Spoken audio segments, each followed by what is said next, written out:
উৰিয়াম ঘাটলৈ আমি যাম কাৰণ 500 ঘৰ মানুহে 5000 বিঘা যদি জংগল দখল কৰি দিয়ে তাত আমাৰ আপত্তি আছে। এনে গোৱালপাৰাত উচ্ছেদ হৈ আছে বনাঞ্চল বিলাকত। এতিয়া যেতিয়া উচ্ছেদ হৈছে, উচ্ছেদতে অসম পুলিচক মাৰিছে তাত বাংলাদেশী মূলৰ মানুহে। এই অসম পুলিচৰ গাত হাত দিয়াৰ পিছত মানে বাংলাদেশীয়ে এখন যুদ্ধক ঘোষণা কৰি দিল আৰু সেই যুদ্ধৰ এটা উত্তৰ দিয়াৰ সময়। আৰু তেওঁলোকে যিহেতু প্ৰথম যুদ্ধ কিন্তু ঘোষণা কৰিছে বাংলাদেশী, অসম পুলিচৰ গাত হাত দি অসম পুলিচৰ মূৰ ফালি দি যুদ্ধ ঘোষণা কৰিছে আৰু এই যুদ্ধ আমি গ্ৰহণ কৰিছো আৰু অসমৰ সমূহ খিলঞ্জীয়া মানুহক একত্ৰিত হ'বলৈ আহ্বান জনাইছো। কেৱল ফেচবুকত সীমাবদ্ধ নহয়, ৰাজপথত ওলাব লাগিব আৰু ৰাজপথত প্ৰয়োজনত হাতত হেংদাং লৈ ওলাব লাগিব।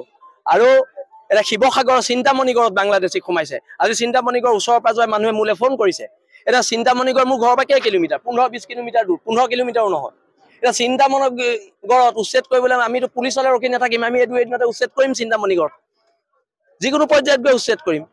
আৰু যিখিনি পুলিচৰ গাত কোব পৰিলে, বাংলাদেশীৰ হাতৰ যিখিনি কোব পৰিলে, প্ৰতি কোবৰ বিচাৰ হ'ব, প্ৰতি কোবৰ বিচাৰ হ'ব। আক্ৰমণ হ'লে প্ৰত্যাক্ৰমণ হ'ব আৰু অসমৰ খিলঞ্জীয়া মানুহ শেষ যুদ্ধলৈ সাজু থাকক। যুদ্ধ কৰিব লাগিব, নহ'লে জাতি নেবাচ। সকলো শেষ যুদ্ধলৈ সাজু থাকক।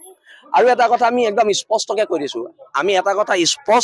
দিছোঁ, যে ৰাজনীতিৰ ঊৰ্ধ্বত কথা বতৰা হ'ব লাগিব। বিজেপি, কংগ্ৰেছ সকলোৱে ৰাজনীতি বাদ দি প্ৰথম জাতি ৰক্ষা কৰক, জাতি ৰক্ষা সংগ্ৰামখনত অৱতীৰ্ণ হওক, তাৰপিছত এইখন সংগ্ৰাম হ'ব। উৰিয়াম ঘাটলৈ আমি যাম কাৰণ 500 ঘৰ মানুহে 5000 বিঘা যদি জংগল দখল কৰি দিয়ে তাত আমাৰ আপত্তি আছে। এনে গোৱালপাৰাত উচ্ছেদ হৈ আছে বনাঞ্চল বিলাকত। এতিয়া যেতিয়া উচ্ছেদ হৈছে, উচ্ছেদতে অসম পুলিচক মাৰিছে তাত বাংলাদেশী মূলৰ মানুহে। এই অসম পুলিচৰ গাত হাত দিয়াৰ পিছত মানে বাংলাদেশীয়ে এখন যুদ্ধক ঘোষণা কৰি দিল আৰু সেই যুদ্ধৰ এটা উত্তৰ দিয়াৰ সময়।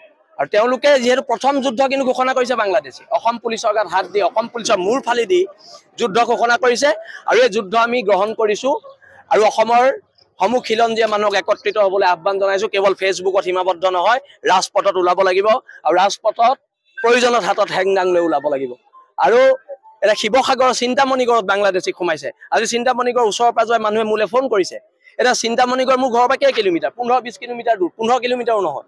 এটা চিন্তামণিগড়ত উচ্ছেদ কৰিবলৈ আমিতো পুলিচলৈ ৰখি নাথাকিম, আমি এদিনতে উচ্ছেদ কৰিম চিন্তামণিগড়, যিকোনো পৰ্যায়ত গৈ উচ্ছেদ কৰিম। আৰু যিখিনি পুলিচৰ গাত কোব পৰিলে, বাংলাদেশীৰ হাতৰ যিখিনি কোব পৰিলে, প্ৰতি কোবৰ বিচাৰ হ'ব, প্ৰতি কোবৰ বিচাৰ হ'ব।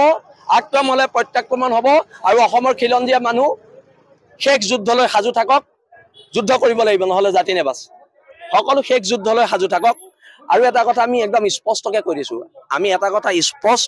দিছোঁ, যে ৰাজনীতিৰ ঊৰ্ধ্বত কথা বতৰা হ'ব লাগিব। বিজেপি, কংগ্ৰেছ সকলোৱে ৰাজনীতি বাদ দি প্ৰথম জাতি ৰক্ষা কৰক, জাতি ৰক্ষা সংগ্ৰামখনত অৱতীৰ্ণ হওক, তাৰপিছত এইখন সংগ্ৰাম হ'ব।